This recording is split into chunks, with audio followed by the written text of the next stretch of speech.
నమస్కారం city news కి స్వాగతం. ముందుగా ముఖ్యాంశాలు.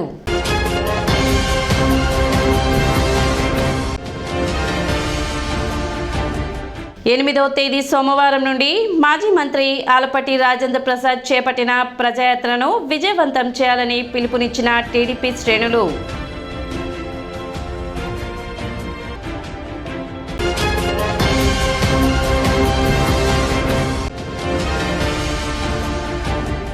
కొనసాగుతున్న మున్సిపల్ పారిశుద్ధ్య కార్మికుల సమ్మె.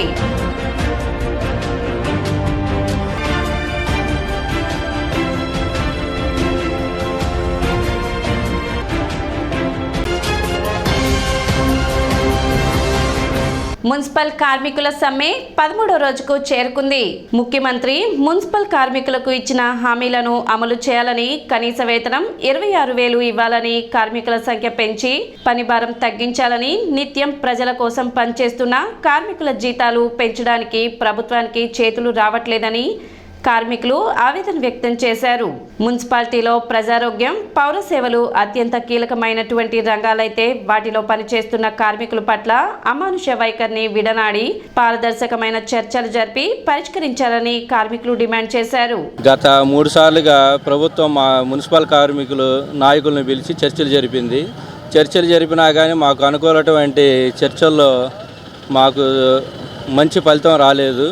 సీఎం గారు ఇప్పటికైనా స్పందించి మా మున్సిపాలిటీ కార్మికులకు న్యాయం చేయాలని మేము కార్మికుల తరఫున కోరుకుంటున్నాం. జగనన్న ఆ రోజు మేము ఆడవాళ్ళకు మేము మద్దతుగా ఉంటామన్నాడు. చెల్లెమ్మలారా, అక్కలారా, చెల్లెళ్ళారా, అమ్మలారా అన్నాడు. మమ్మల్ని రోడ్డుకి ఇచ్చాడు జగనన్న. మాకు ఇస్తాను అన్న జీవోభారం 26,000 రూపాయలు ఇవ్వాలి అని. ఆసుపత్రి కార్డు ఉంది మాకు, ఈఎస్ఐ కార్డు. అది ఆసుపత్రి తెనాలో చూపించాలని, మా కోరికలు ఏమవుతున్నాయి అవన్నీ చేయాలని కోరుకుంటున్నాం. ఈ నెల 8వ తేదీ సోమవారం నుండి మాజీ మంత్రి ఆలపాటి రాజేంద్ర ప్రసాద్ చేపట్టిన ప్రజా పాదయాత్రను విజయవంతం చేయాలని టీడీపీ నేతలు పిలుపునిచ్చారు. ఆదివారం టీడీపీ కార్యాలయంలో ఏర్పాటు చేసిన విలేకరుల సమావేశంలో పాదయాత్ర వివరాలు వెల్లడించారు. 8వ తేదీ సోమవారం ఉదయం సంగం జాగలముడిలోని వినాయకుడి గుడి వద్ద పూజా కార్యక్రమాలు నిర్వహించి పాదయాత్రను ప్రారంభించడం జరుగుతుందని, నియోజకవర్గ వ్యాప్తంగా జరిగే ఈ పాదయాత్రను టీడీపీ శ్రేణులు ప్రజలు పాల్గొని విజయవంతం చేయాలని వారు కోరారు. సమావేశంలో టీడీపీ నాయకులు, కార్యకర్తలు పాల్గొన్నారు. రేపు సోమవారం ఉదయం 8 గంటలకి ఆలపాటి రాజేంద్ర ప్రసాద్ గారి పాదయాత్ర బాబు గారిని మరలా గద్దె నెక్కే వరకు కూడా ఆలపాటి రాజేంద్ర ప్రసాద్ గారు కష్టపడుతూ ఆయన ఎలక్షన్ ముందు వరకు కూడా పాదయాత్ర చేయాలని చెప్పిన ఆలోచనకు వచ్చారు. రెండోది, ప్రజల కష్ట సుఖాలు తెలుసుకొని రేపు నియోజకవర్గ స్థాయిలో అందరూ రాజాగారికి వస్తుంటారు, కలుస్తుంటారు.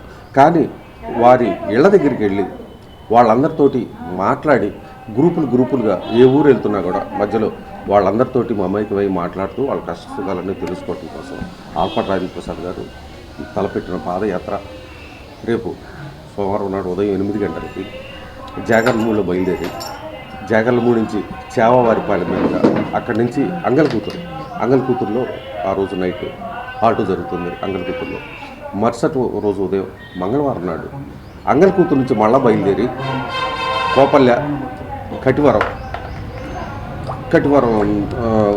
గుడివేడలో ఆ రోజున ఎరికల్పూడిలో.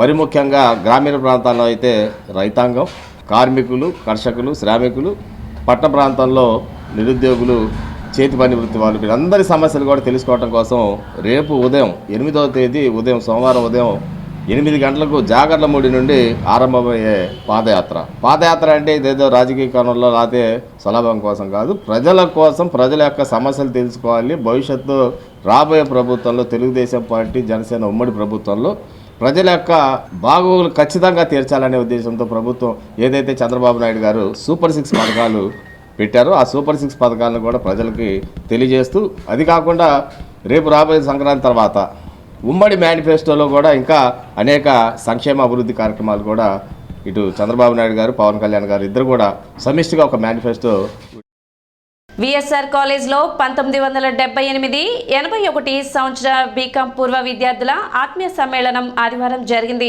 సుమారు 30 సంవత్సరాల తర్వాత కలుసుకున్న స్నేహితులు ఒకరినొకరు ఆప్యాయంగా పలకరించుకున్నారు.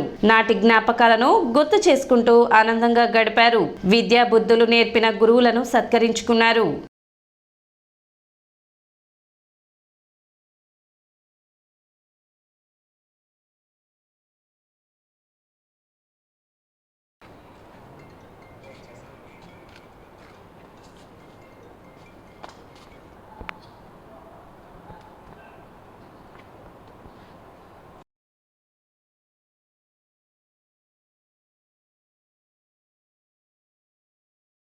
పంతొమ్మిది 1978-81 VSR college BCom batch students దాదాపు 80 మంది ఇక్కడ గోల్డ్ స్టూడెంట్స్ సమ్మేళనం జరిపి అందరూ కూడా చాలా ఊర్ల నుంచి, ముఖ్యంగా హైదరాబాద్ నుంచి మహిళామణులు కూడా చాలా శ్రమ కోర్చి వచ్చారు.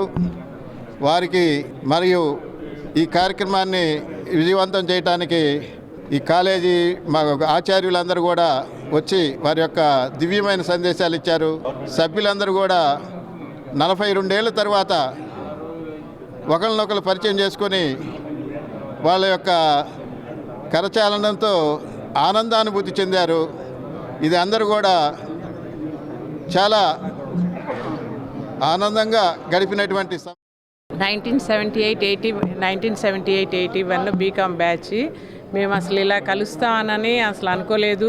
దీనికి ముఖ్యంగా గుప్తా గారు, తదితరులు ప్రతాప్ రెడ్డి, జేపీ అందరూ కలిసి మమ్మల్ని అందరినీ ఒక యూనిటీగా ఒక వాట్సాప్ గ్రూప్ క్రియేట్ చేసి అందరినీ ఇక్కడ కలిపి తీసుకొచ్చి మా గురువులందరికీ కూడా మేము సన్మానం చేసుకొని మేమందరం చాలా ఏళ్ల తర్వాత ఆ పాత స్మృతులు, జ్ఞాపకాలు, కాలేజీ చూసి ఎంతో ఆనందం వేసింది.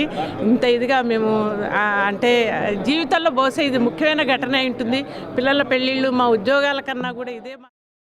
మీలో చాలామంది ఉన్నతమైన పదవులు, సమాజంలో గుర్తించబడిన వ్యక్తులుగా, గౌరవించబడిన వ్యక్తులుగా ఇప్పటికే ఉండి ఉంటారు.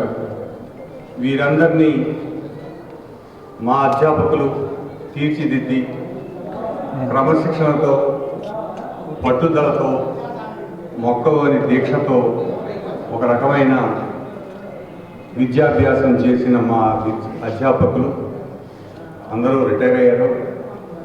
వారందరికి కూడా ఈ సందర్భంగా ధన్యవాదాలు తెలియజేస్తూ, మీరు సాధించిన విజయాన్ని వారి ముందుంచి దానికి కారణమైన మీ యొక్క పట్టుదల, మీ యొక్క క్రమశిక్షణ, వాటన్నిటిని గుర్తు చేసి వారిలో కూడా స్ఫూర్తి నిర్వహించాలనేదే మా యొక్క ముఖ్య అభిలాష. ఇప్పుడు ఒక చిన్న విరామం.